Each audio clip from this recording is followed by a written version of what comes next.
अशोकनगर में मंत्री ज्योतिरादित्य सिंधिया का हुआ भव्य स्वागत। सिंधिया ने रोड शो करने के बाद कांग्रेस पर साधा निशाना। कहा, कोरोना काल में कमलनाथ करा रहे थे फोटो सेशन।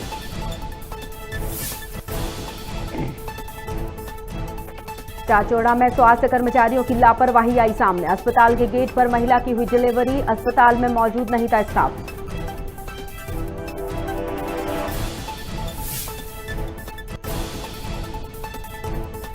उमरिया में हाई टेंशन लाइन की चपेट में आने से युवक की मौत। कोहरा होने की वजह से नहीं दिखी युवक को लाइन। परिजन ने लगाए बिजली विभाग पर लापरवाही के आरोप।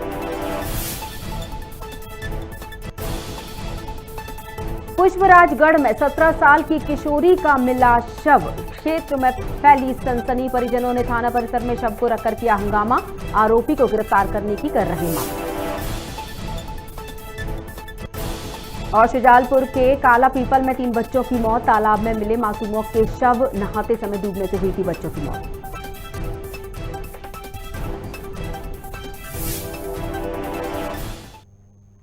आप देख रहे हैं खबर भारत। मैं हूं आपके साथ क्रांति प्रिया। बढ़ते हैं खबरों की तरफ। केंद्र सरकार जल्द ही 7 राज्यों में 12 से 17 साल के बच्चों को कोरोना का टीका लगाने वाली है। केंद्र ने महाराष्ट्र, तमिलनाडु, उत्तर प्रदेश, पंजाब, झारखंड, बिहार और पश्चिम बंगाल राज्य सरकारों को कम वैक्सीनेशन वाले जिलों को आइडेंटिफाई करने के निर्देश दिए हैं। केंद्रीय स्वास्थ्य सचिव राजेश भूषण ने बताया कि जाइकोव डी वैक्सीन को पहले लगाया जाएगा। जाइकोव डी टीका 28,000 से भी ज्यादा कैंडिडेट पर ट्रायल की जा चुकी है। वहीं कोवैक्सीन को डीसीजीआई से मंजूरी मिलना बाकी है। अब भारत दुनिया भर के उन देशों की लिस्ट में शामिल हो जाएगा जहां बच्चों को भी कोरोना वैक्सीन दी जा रही है।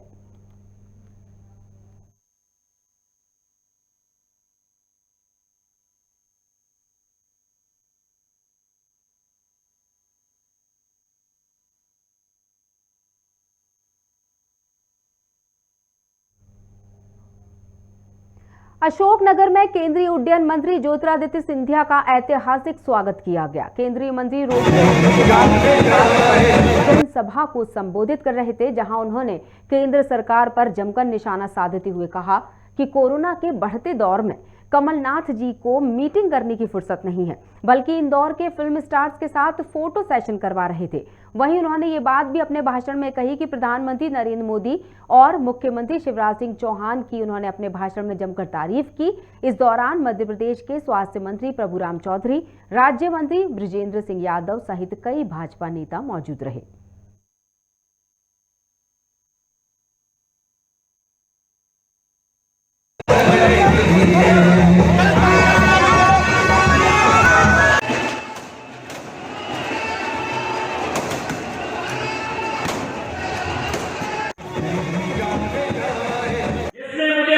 अशोकनगर से कि उसके पास थर्मोमीटर नहीं, उसके पास अपने फेफड़ों के इलाज करने के लिए मशीन नहीं।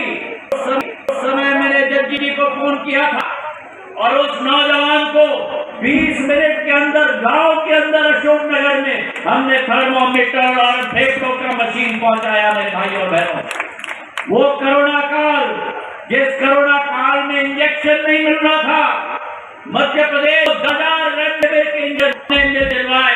शिवराज सिंह जी ने मिलकर सेवा की भाव की सोच रखी थी। समझो आप कि अगर कांग्रेस की सरकार होती तो कोरोना में क्या हाल होता। मेरे भाइयों ने जिस कांग्रेस का मुख्यमंत्री के पास कोरोना के लिए मीटिंग करने समय नहीं, लेकिन इंदौर फेस्टिवल में जाकर, आईफा अवार्ड में जाकर अभिनेता और अभिनेत्री के साथ खड़े होने का मौका मिलता था। क्या हाल होता मध्य प्रदेश का। उन भ्रष्टाचारियों की हमने गाला बंद कर दिया। जो लोग जनता के साथ खिलवाड़ पे थे, उनका गाला बनने का काम ज्योतिरादित्य सिंधिया ने किया। मध्य प्रदेश के मुख्यमंत्री शिवराज सिंह चौहान विदिशा पहुंचे, जहां उन्होंने ये कहा कि अपने खेतों में टमाटर की लहलहाती फसल को देखकर अभूतपूर्व आनंद की अनुभूति हुई। खेती किसानी के काम में अपार सुख मिलता है और खेतों में समय बिताकर अच्छा लगता है। प्रदेश और देश के हर किसान के खेतों में फसलें लहलहाएं, यही शुभेच्छा।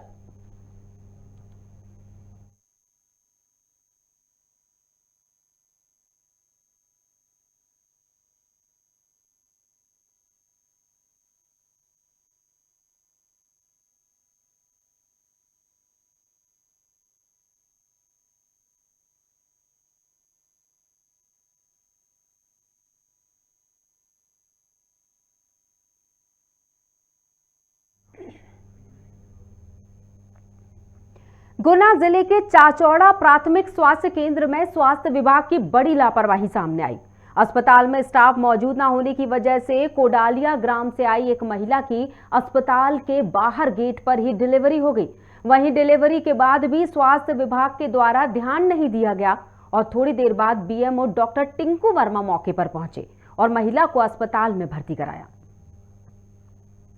आपको बता दें, इस वक्त चाचौड़ा से ये खबर हम आपको बता रहे हैं कि अस्पताल के बाहर महिला की डिलीवरी हो गई और इसका कारण स्वास्थ्य विभाग की लापरवाही था।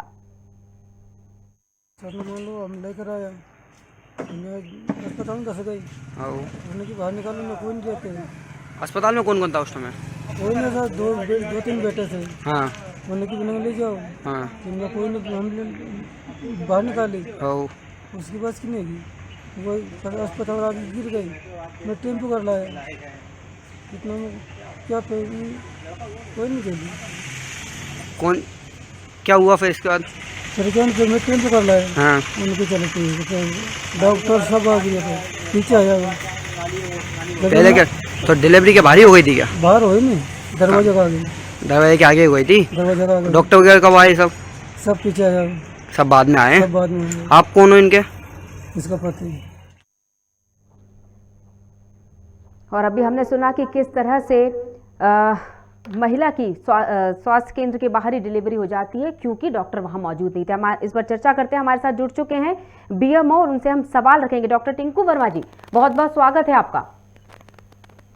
नमस्कार जी डॉक्टर वर्मा, जिस तरह से ये खबर आपने अच्छी तरह समझ लिया होगा, आप तक ये मुद्दा पहुंच ही चुका है क्योंकि आपने ही महिला को अस्पताल में अंदर फिर भर्ती करवाया, लेकिन तब तक तो बहुत देर हो चुकी थी, महिला की बाहर ही डिलीवरी हो गई थी। क्या कहेंगे, सबसे पहले तो आप क्या कहेंगे इस बात को जानने के बाद? देखिए, वहाँ चाचौड़ा प्राथमिक स्वास्थ्य केंद्र है जो हमारे बीनागंज सामुदायिक स्वास्थ्य केंद्र से 2.5-3 किलोमीटर दूर है। वहाँ पर कोई डॉक्टर काफी लंबे समय से पदस्थ नहीं है और भी संस्थाएं हैं, यहाँ पर डॉक्टर्स नहीं है हमारे क्षेत्र में। पर मैं जब वहाँ पहुँचा था, मैं लगभग 5 मिनट में वहाँ पहुँच गया था अपनी टीम के साथ। तो डिलीवरी ऐसा वो बता रहे हैं, ऐसा तो हमें कुछ मिला नहीं वहाँ पर। हम लोगों ने जच्चे को भी देखा, बच्चे को भी देखा। नहीं मतलब आपको महिला अस्पताल के बाहर नहीं मिली? जी, हम लोगों ने उसकी जो है बच्चा और जच्चा दोनों हॉस्पिटल में कराया। महिला के पति से हमारे संवाददाता ने बात की है, हमने दर्शकों को सुनवाया भी, उन्होंने किस तरह से बताया कि वो कितनी गंभीर हालत हो चुकी थी। डिलीवरी आनन फानन में अस्पताल के बाहर करनी पड़ी क्योंकि वहाँ कोई विशेषज्ञ मौजूद नहीं था और आप कह रहे हैं कि आपको इस तरह की कोई बात ही नहीं पता थी। नहीं, विशेषज्ञ का मैं आपको बता रहा हूँ कि ये सही है कि वहाँ पर कोई चिकित्सक पदस्थ नहीं है, चिकित्सक की यहाँ पर अत्यंत कमी है। मैं खुद वहाँ गया था और मैंने उस सुबह से अभी जब से ये प्रकरण हुआ है 3 बार उसके पति से और जच्चा से भी मैंने बात की है। उनसे हमने उनके वो भी लिए कि उनको किसी प्रकार का कोई, उन्होंने स्वयं भी बताया और मैं वहाँ था भी और अतिरिक्त हम लोग 2 स्टाफ नर्स भी लेकर के गए थे यहाँ से। तो जच्चा और बच्चा दोनों स्वस्थ हैं और इस प्रकार की ऐसी कोई। बिल्कुल, मैं आपसे एक सवाल करना चाह रही हूँ। आपने कहा कि चिकित्सकों की कमी रहती है, तो क्या इस तरह से हर बार एक गर्भवती महिला अपनी जान को हथेली पर लेकर इस स्वास्थ्य केंद्र में पहुंचे क्योंकि ये पता नहीं होता कि वहां पर चिकित्सक मिलेगा या नहीं मिलेगा? क्या हम इसको इस तरह से समझे और इस तरह से सांत्वना दे दें उस महिला को कि भाई ये तो होना ही है और आगे जितनी भी महिलाएं हैं वो भी मानसिक रूप से इस बात को अच्छी तरह से अपने मन में बिठा ले कि हो सकता है डॉक्टर ना मिले आपके पहुंचने पर?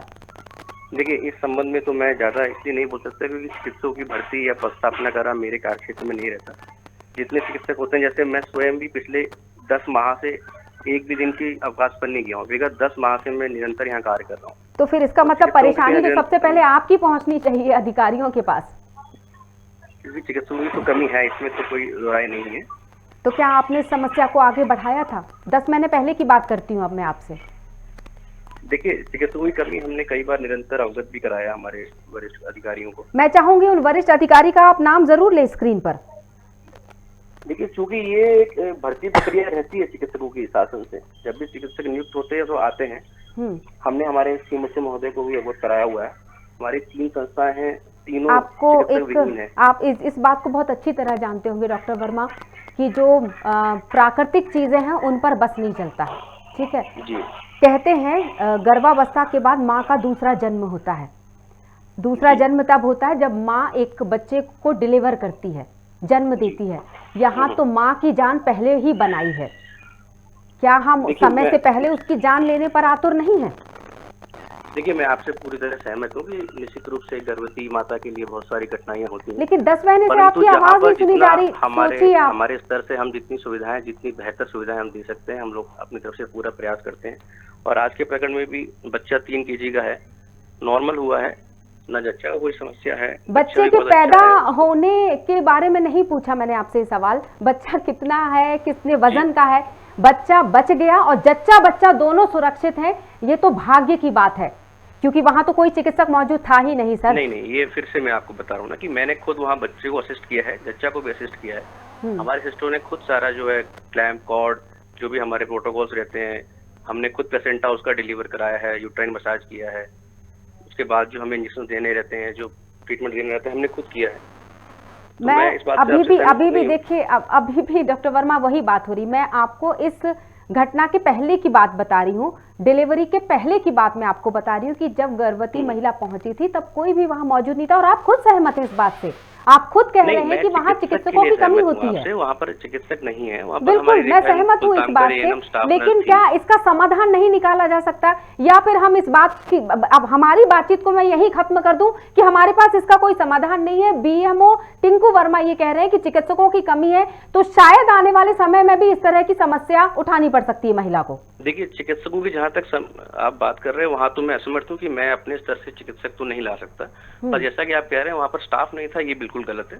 वहाँ पर हमारी एएनएम थी, स्टाफ नर्स था हमारा। उसके तो फिर अस्पताल के बाहर डिलीवरी होने का कारण क्या बताया गया आपको? अगर वहाँ पर स्टाफ था, बाहर डिलीवरी नहीं हुई है। कई बार ऐसा होता है कि डिलीवरी की स्टेजेस रहती हैं, कई बार हम 108 से कभी डिलीवरी आ रही है और वो हॉस्पिटल नहीं पहुंच पाती, तो कई बार गाड़ी में 108 में एम्बुलेंस में भी डिलीवर हो जाता है बच्चा। तो इसका मतलब जो मौजूदा स्टाफ है उनके समय प्रबंधन की फिर ये देखा जाए लापरवाही, कि अगर वो समय पर मौजूद होती। वहाँ स्टाफ था, वहाँ एएनएम भी थी, स्टाफ नर्स भी थी। आप तो उसके जच्चा के परिवार से या पति से किसी से बात करेंगे अभी? बिल्कुल बात हुई मेरी, और हम सबने सुना, पूरे दर्शकों ने सुना इस बात को, उनके महिला के पति ने जो बात कही कि जब वो वहाँ आए थे तब वहाँ कोई भी नहीं था। जी देखिए, मैं अभी जैसे फोन पे हूँ तो मैं नहीं कह सकता, क्योंकि मैं ये घटना 1:45 देखिए खबर भारत की तरफ से, तो मैं आपसे अनुरोध करूंगी कि बहुत पति है, बच्चे का जो पिताजी है और उसकी जो माँ है, जेठानी है, उनसे मैं स्वयं 3 बार मिल चुका हूँ दोपहर से अभी तक। उसके साथ हमारी गांव से अस्पताल में आने तक आशा साथ में थी, उसकी जो हमारी आशा रहती है गांव की। हाँ, आशा कार्यकर्ता वो भी खुद अपनी समस्याओं को लेकर घिरी हुई है। जी बिल्कुल, मैं तो साथ में आई हूँ जच्चा के।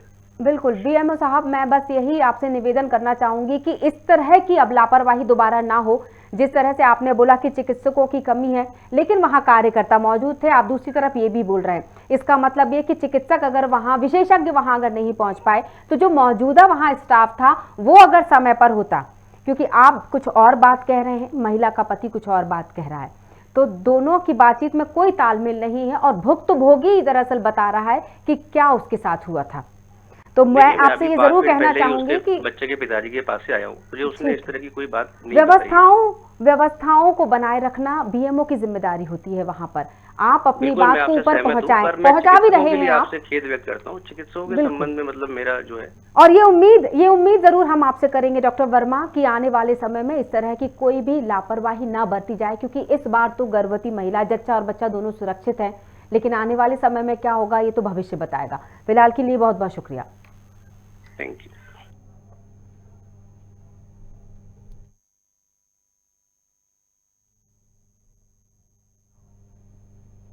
अगली खबर मंदसौर से है। मंदसौर सिटी कोतवाली थाना क्षेत्र के स्नेहनगर में बड़ी चोरी का मामला सामने आया है।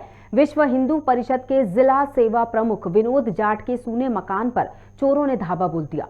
घर से नगद राशि और सोने चांदी के जेवरात सहित इलेक्ट्रॉनिक सामान की चोरी हुई है। वारदात में करीब 40 लाख की चोरी बताई जा रही है। पुलिस एसएसएल टीम और डॉग स्क्वाड की मदद से मामले की छानबीन में जुट गई है।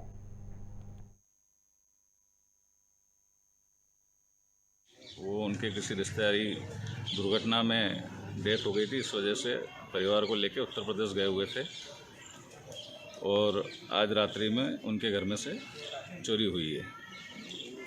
कितनी चोरी हुई क्या? अब उन्होंने जो बताया उस हिसाब से 30 से 35 लाख का सामान गया है। उसमें गोल्ड, सिल्वर और नगद और एलईडी वगैरह, होम थिएटर, इस तरह की सब चीज़ें हैं। कितना गोल्ड कितना जो अब है पूरा तो एग्जैक्ट वो बता पाएंगे। मैं मोटे तौर पे जो मालूम पड़ा है उन्होंने बताया 30 से 35 लाख का सामान गया है।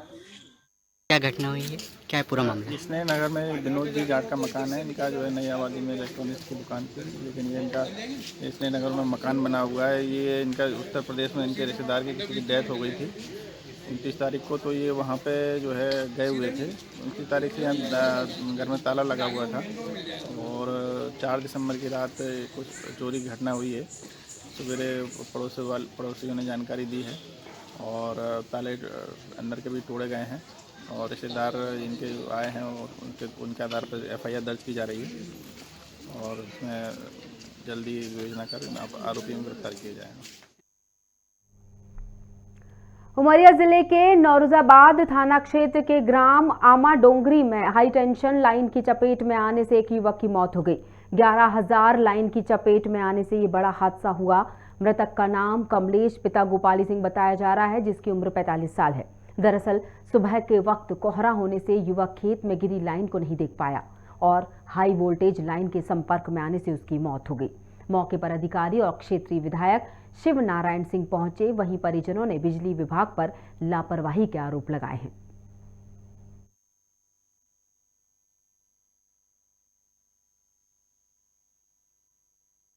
सर्वप्रथम तो मैं परिवार जो दुखमय है, पूरा परिवार उनका पूरा गांव दुख से प्रभावित है।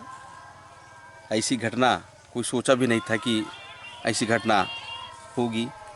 मैं परिवार को ईश्वर से कामना करूँ शांति मिले, दुख सहने की शक्ति मिले ताकि इस दुख से उबर सकें। और ये जो घटना हुई है वास्तव में जांच कराने लायक है, जांच के योग्य है।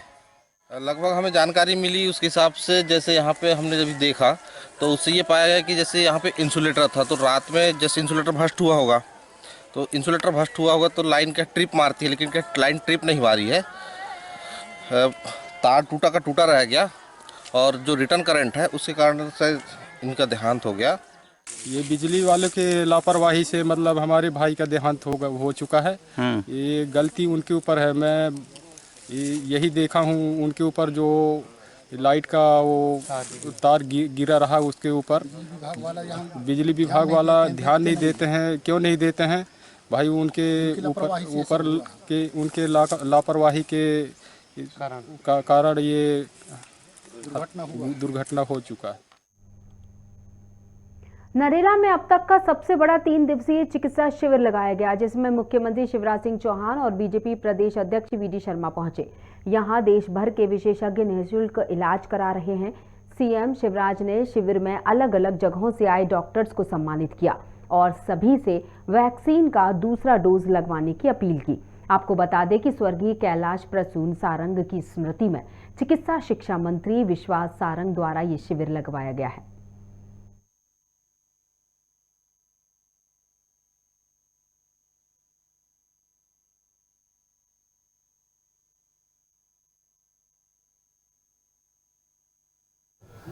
भोपाल के बाहर से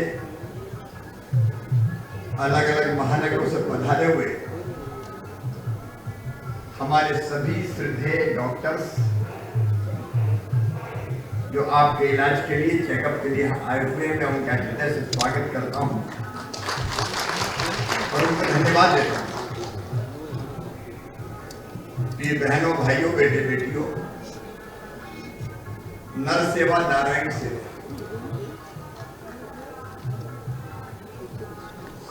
सबकी सेवा ही भगवान की पूजा है। और जब सेवा की हम बात करते हैं तो बीमारी में सेवा हो जाए और ऐसे भाई बहनों की सेवा हो जाए जो महंगे इलाज का खर्च उठाने में कठिनाइयां महसूस करते हैं, गरीब, मध्यम वर्गीय, निम्न मध्यम वर्गीय। तो इससे बड़ा पुण्य कुछ हो नहीं सकता। स्वर्गीय भाई साहब कैलाश सारंग जी, चाची जी श्रीमती प्रसून सारंग जी की स्मृति में विश्वास से सेवा का महायज्ञ जो तुमने किया है, मैं उसका बहुत बहुत अभिनंदन करता हूं। ये अत्यंत प्रशंसनीय काम है, वंदनीय काम है मध्य प्रदेश बाल कांग्रेस में जाति को लेकर विवाद देखा जा रहा है। आपको बता दें कि बाल कांग्रेस की सदस्यता फॉर्म में जाति का कॉलम लिखा गया है, जिसमें अपनी जाति को लिखना होगा। साथ ही इसमें 16 साल के नाबालिग सदस्यों को शामिल किया गया है। भाजपा प्रवक्ता रजनीश अग्रवाल ने कहा कि कांग्रेस बच्चों को बर्बाद करने का कार्य कर रही है। इस मामले पर कांग्रेस प्रवक्ता अजय सिंह यादव ने कहा कि कांग्रेस पार्टी सर्वधर्म सद्भाव की राजनीति करती है। साथ ही उन्होंने शासन के तमाम विभागों का हवाला देते हुए कहा कि इनमें भी ये सभी जानकारी ली जाती है, इसलिए इसे राजनीतिक प्रपंच नहीं बनाना चाहिए। कांग्रेस पार्टी जिस प्रकार से हताशा और निराशा के दौर से गुजर रही है, वो इस हद तक गिर चुकी है कि बच्चों में भी दलगत राजनीति के बीज बोने का काम कर रही है और बच्चों की जाति पूछकर फॉर्म भरवाए जा रहे हैं। ये बाल कांग्रेस नहीं, ये बच्चों को बर्बाद करने वाले काम कांग्रेस कर रही है। ये बाल बुद्धि से चलने वाली कांग्रेस निश्चित तौर पर समाज के लिए अब हानिकारक हो चुकी है। कांग्रेस पार्टी हमेशा सर्वधर्म सद्भाव की राजनीति करती है। भारतीय जनता पार्टी के नेता धर्म के नाम पर राजनीति करते हैं और प्रपंच करते हैं, समाज में बंटवारे की बात करते हैं। किसी भी तरह के डेटा एंट्री के लिए जब जानकारियां जुटाई जाती हैं तो नाम, पता, जाति, उम्र सभी तरह की जानकारियां जुटाई जाती हैं। यहाँ तक कि शासन के तमाम विभागों में भी जाति का प्रावधान होता है। यहाँ तक कि निर्वाचन के लिए विधानसभा, लोकसभा, राज्यसभा के लिए भी जो फॉर्म भरे जाते हैं उनमें भी जाति का विकल्प होता है। ये डेटा एंट्री के लिए पूछी जाती है, इसको राजनीतिक प्रपंच नहीं बनाना चाहिए। और भारतीय जनता पार्टी के नेता जो आदिवासी वर्ग में बंटवारा करने के लिए जातिवाद की राजनीति खुल के करते हैं, वो इस तरह की बात करते हैं तो हास्यास्पद लगता है। लटेरी में कपड़ा मार्केट स्थित जानकीनाथ मंदिर में श्रीमद् भागवत कथा का कार्यक्रम शुरू हुआ है, जो 5 दिसंबर से लेकर 12 दिसंबर तक चलेगा। इसमें व्यास संस्थापक और अध्यक्ष द्वारा कथा सुनाई जाएगी। पहले दिन आनंदपुर रोड रेंज वाली माता से भव्य कलश यात्रा निकाली गई, जिसमें करीब 300 से ज्यादा लोग शामिल हुए। कार्यक्रम राधा कृष्ण सेवा समिति द्वारा कराया जा रहा है।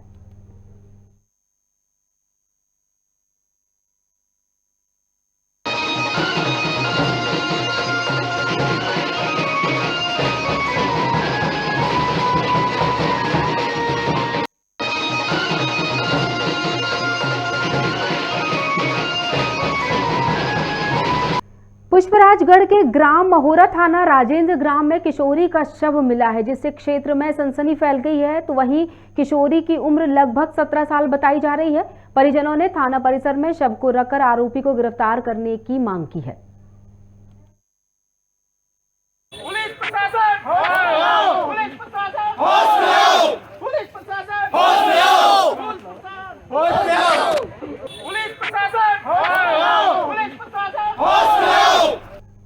और इस बुलेटिन में फिलहाल इतना ही। बने रहिए खबर भारत के साथ। नमस्कार।